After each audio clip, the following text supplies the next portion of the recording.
Sapi merah atau red heifer yang dimaksud, menurut keterangan Temple Institute, mesti sempurna. Dalam arti, lembu-lembu itu haruslah berwarna merah murni. Tidak ada dua helai bulu pun yang warnanya berbeda yang bukan merah. Dan tidak ada cacat sedikit pun. Red heifer juga mesti betina, belum pernah melahirkan anak, tidak pernah dipakai untuk bekerja, tidak pernah dipakaikan pelana atau tusuk hidung, serta tidak pernah diambil air susunya.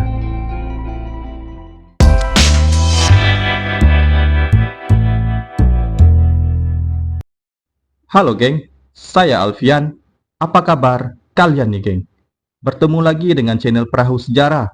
Kali ini kita akan membahas tentang ritual aneh orang-orang Yahudi Ortodoks untuk membangkitkan Mesias mereka yang dikenal Muslim sebagai Dajjal.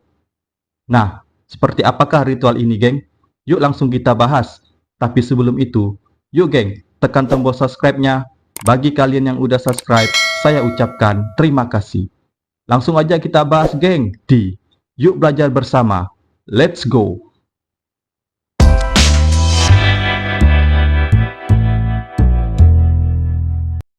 Orang Yahudi menganggap Nisan istimewa. Itu bukan hanya bulan pertama dalam sistem penanggalan Yahudi. Di dalamnya pun terdapat momen penting. Kaum Yahudi percaya Bani Israel dahulu terbebas dari perbudakan di Mesir pada bulan Nisan. Dari negeri delta Sungai Nil tersebut, umat Nabi Musa ini kemudian bergerak menuju Baitul Maqdis. Untuk memperingatinya, kaum Yahudi merayakan Paskah selama sepekan, yakni sejak tanggal 15 Nisan. Dalam 7 hari itu, mereka hanya memakan roti yang tidak beragi. Makanan itu disajikan untuk roti yang dimakan Bani Israel dahulu, seperti diceritakan dalam kitab Taurat. Karena tergesa-gesa meninggalkan Mesir, umat Nabi Musa ini tidak mempunyai waktu untuk menunggu adonan roti masak sempurna. Mengutip laman Temple Institute, Taurat juga menceritakan ritual pengorbanan yang dilakukan Bani Israel pada malam ketika mereka dikeluarkan dari Mesir. Kaum ini menyembelih seekor anak domba, kemudian daging hewan kurban itu dimakan bersama-sama. Awal bulan Nisan biasanya terjadi antara bulan Maret dan April menurut kalender Masehi. Pada 2024 ini, 1 Nisan jatuh pada tanggal 10 April atau bertepatan dengan Hari Raya Idul Fitri 1445 Hijriah. Semestinya, kesamaan waktu terjadinya momen-momen istimewa yang dirayakan dua umat agama yang berbeda bukanlah masalah. Sebagai contoh, beberapa tahun silam umat Islam merayakan Idul Fitri 1420 Hijriah pada 27 Desember tahun 2000. Hanya berbeda 2 hari dengan perayaan Natal umat Kristen. Namun, kaum Yahudi ultra-ortodoks atau Yahudi Heredi di Israel pada tahun ini hendak berulah. Mereka merayakan awal bulan Nisan secara berbeda, dan keinginan mereka ini bila diwujudkan jelas-jelas akan memprovokasi umat Islam di seluruh dunia. Mereka ingin melakukan penyembelihan sapi merah atau red heifer pada permulaan bulan Nisan kini, yang jatuh tepat pada Hari Raya Idul Fitri 1445 Hijriah atau tanggal 10 April 2024. Temple Institute menyebut ritual tersebut merupakan langkah awal bagi kaum Yahudi untuk mendirikan Haikal Sulaiman ketiga di atas tanah yang dijanjikan, yakni persis di titik Masjid Al-Aqsa dan Kubat As-Sakarah. Dengan perkataan lain, mereka hendak merobohkan masjid suci itu untuk mendirikan sebuah bangunan baru, yakni kuil Yahudi. Bagi kelompok Heredi, adanya kuil yang disebut Haikal Sulaiman ini merupakan persyaratan mutlak untuk turunnya Sang Juru Selamat atau Mesaya yang akan membimbing orang-orang Israel di akhir zaman. Provokasi orang-orang Yahudi ultra-ortodoks inilah yang antara lain memicu ketegangan antara Israel-Palestina sejak Oktober 2023. Hal itu diakui oleh Brigade Al-Qassam, sayap militer Harakat Al-Muqawamatul Islamiyah atau Hamas. Seperti disampaikan juru bicara Brigade Al-Qassam, Abu Ubaidah, dalam sebuah video yang dirilis pada 14 Januari 2023, tepat 100 hari sejak mulanya ketegangan ini. Dalam pidatonya, Abu Ubaidah menyinggung soal mitos sapi merah dan penyembelihan hewan itu sebagai ritual menjijikan yang dirancang untuk menyulut kemarahan seluruh umat Islam. Karena itulah, Hamas menamakan serangan kejutan terhadap Israel pada 7 Oktober 2023 itu sebagai Operasi Badai Al-Aqsa, menegaskan bahwa tindakannya adalah untuk membela dan melindungi kesucian Masjid Al-Aqsa dari ancaman-ancaman ekstremis yang hendak melenyapkan kompleks suci tersebut.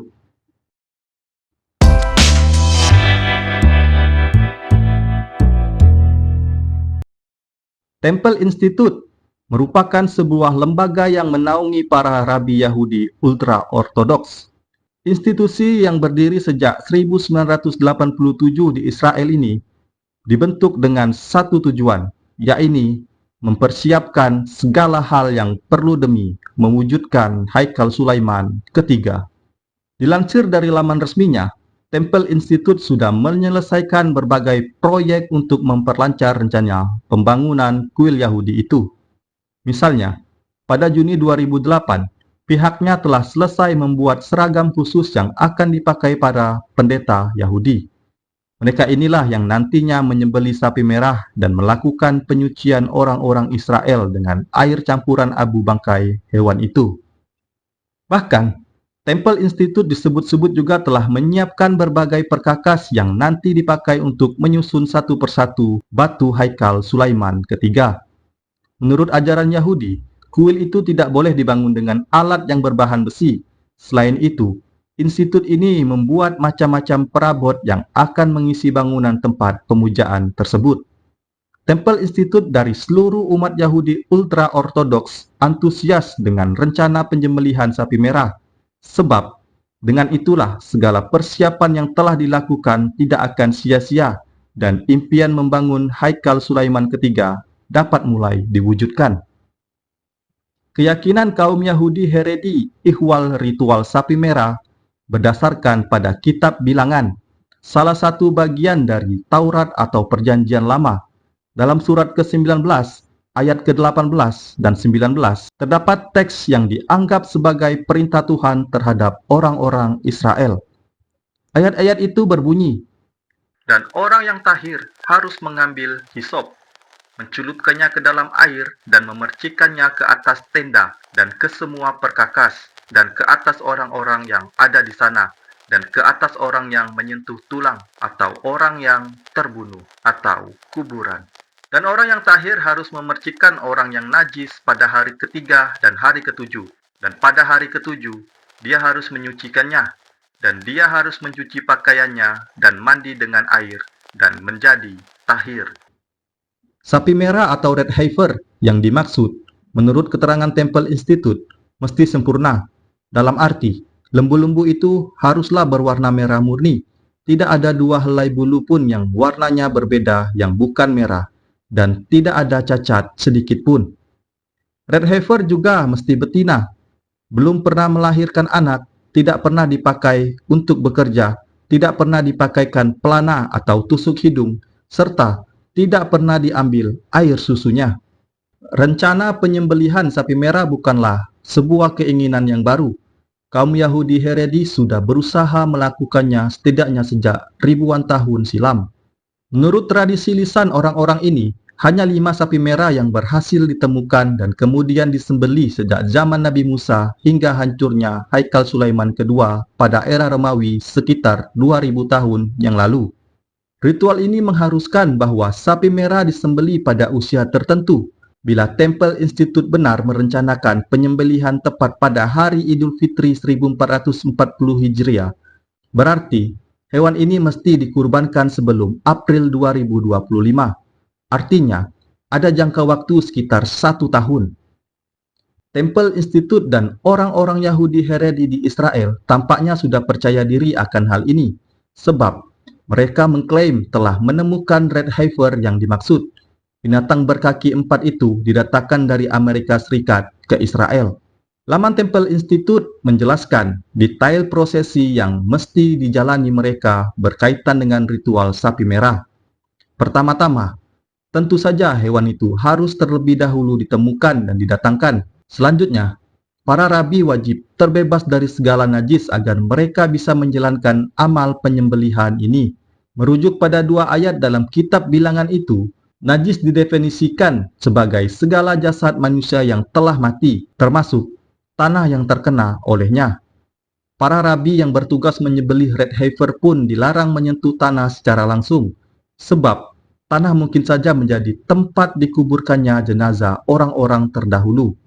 Tentunya, mereka juga terlarang pernah menyentuh mayat. Para rabi Yahudi yang akan memotong sapi merah bukanlah orang sembarangan. Mereka diklaim Temple Institute harus merupakan keturunan Nabi Harun, saudara Nabi Musa. Pakaian yang akan mereka kenakan juga telah dirancang khusus oleh institut ini. Karena tanah dianggap mengandung najis, penyembelihan sapi merah dilakukan di atas altar batu. Sebuah jembatan batu juga akan dibangun untuk menghubungkan lokasi penyelenggaraan ritual dan bukit tempat tanah yang dijanjikan, yakni Kompleks Masjid Al-Aqsa kini.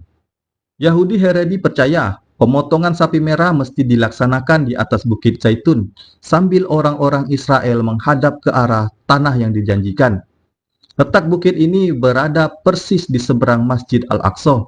Selain itu, air yang nantinya digunakan untuk memercikan mereka juga berasal dari mata air Siloam, salah satu oasis di Baitul Maqdis. Setelah sapi merah disembelih, seluruh bangkai hewan itu dibakar. Abunya kemudian dicampur dengan air dari oasis Siloam. Proses ini diperkirakan berlangsung 7 hari penuh hingga menghasilkan ribuan galon air yang telah bercampur abu bangkai sapi merah. Air itulah yang akan dipakai untuk memandikan tiap orang Yahudi atau dipercikkan pada mereka. Temple Institute meyakini abu bangkai sapi merah bila dicampurkan dengan air dari oasis Siloam bisa bertahan hingga 100 tahun. Karena itu, proses pemandian atau pemercikan ini bisa dilakukan dari generasi ke generasi. Setelah disucikan, barulah orang-orang Israel diizinkan untuk membangun Haikal Sulaiman di atas tanah yang dijanjikan. Dengan kata lain, mereka benar-benar memulai penghancuran total Masjid Al-Aqsa. Dalam membangun kuil yang diidam-idamkan ini, orang-orang Yahudi dilarang oleh kitab mereka untuk menggunakan besi. Mereka harus memakai batu.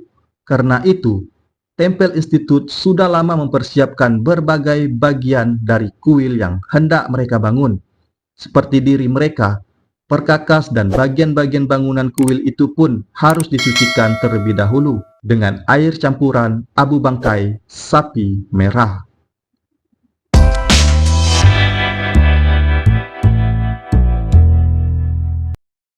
Dilansir dari laman CBS News, para tokoh Yahudi Haredi menyambut gembira datangnya 5 ekor sapi betina berwarna merah dari sebuah peternakan di Texas, Amerika. Hal itu diamini Yitzhak Mamo, seorang anggota Ufne Yerusalem, salah satu organisasi yang didirikan untuk menyongsong pembangunan Haikal Sulaiman ketiga. Kepada juru warta CBS News, Mamo memperlihatkan beberapa sapi merah itu yang kini berada di tempat yang aman di tepi barat wilayah Palestina yang diduduki Israel. Silakan lihat dan cek sendiri apakah ada sehelai bulu putih atau merah pada sapi ini, kata lelaki parubaya itu. Menurut Mamo, para rabi Yahudi Haredi telah amat lama menantikan adanya sapi-sapi istimewa ini. Sebelumnya, orang-orang Yahudi Israel sendiri yang berupaya membesarkan sapi dengan spesifikasi langka itu. Namun, belakangan diketahui bahwa peternakan milik orang Kristen di Texas telah berhasil memilikinya. Hewan itu adalah sejenis sapi Red Angus. Pada September 2022, dimulailah proyek untuk mendatangkan kelima sapi itu dari Texas ke Tel Aviv. Ada beberapa kendala, sebut Mamo. Misalnya, regulasi Amerika saat itu yang masih melarang sementara praktik ekspor hewan ternak, termasuk sapi. Karena itu, sapi-sapi merah tersebut diklasifikasikan sebagai hewan peliharaan sehingga bisa lolos dari jeratan peraturan tersebut. Butuh dana tidak kurang dari $500.000 Amerika untuk memuluskan operasi ini. Saat ditanya, mengapa sampai repot-repot mencari dan mendatangkan hewan-hewan itu, Mamo menjawab singkat, "Bible adalah jalan Tuhan yang membimbing kami," katanya. Merujuk pada Perjanjian Lama alias Taurat, kitab yang diyakini suci oleh umat Yahudi ultra-ortodoks.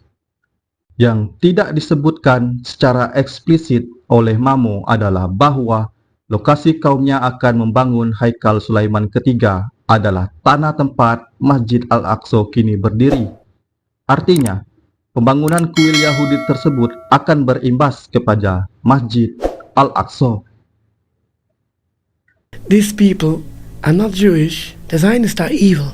They are murderers, but they are not crazy. The Zionists don't believe in God. They don't believe in the Torah. They don't believe in the red cow. Did you ever heard Bibi Netanyahu speaking about the red cow? He laughed on that. It's a joke. He don't believe in nothing. It's a joke.